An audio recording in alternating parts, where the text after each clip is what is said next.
La réélection de Trump a prouvé deux choses. La première, c'est qu'on peut dire n'importe quoi et devenir président des États-Unis. La deuxième, c'est qu'on peut le faire deux fois.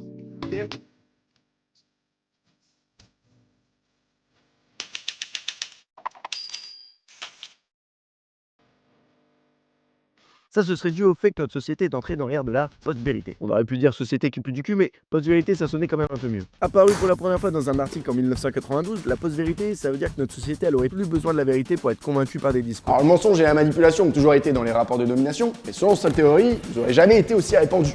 Alors depuis 2016, avec l'élection de Trump aux États-Unis et dans le même temps le référendum du Brexit mené par Boris Johnson au Royaume-Uni, le terme de post-vérité n'a eu de cesse d'être repris par les classes politiques et surtout dans les médias.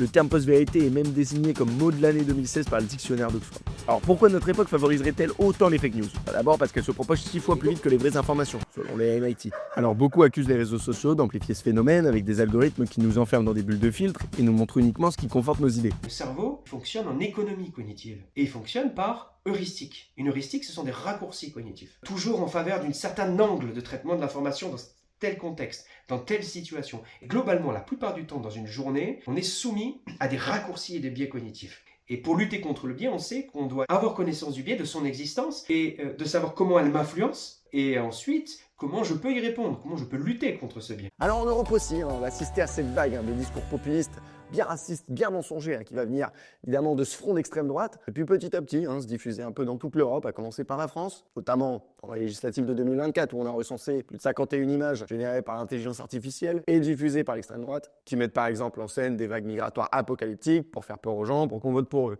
Oh putain. Mais le problème de la montée des discours populistes reflète surtout une profonde crise de confiance des médias et des institutions. Face à des informations contradictoires, des propos angoissants et les gros sourcils de Pascal Praud, eh bien beaucoup préfèrent détourner le regard pour se protéger. Et on le comprend parfois. D'après Reuters, 36% des Français évitent même de s'informer pour préserver leur morale. Mais malgré tout ça, pour Manuel Cervera-Marzal, sociologue, l'ère de la post-vérité est tout de même à nuancer. Cette dynamique politique d'extrême droitisation de nos sociétés montre bien que la vérité est aujourd'hui fragilisée, si ce n'est ébranlée.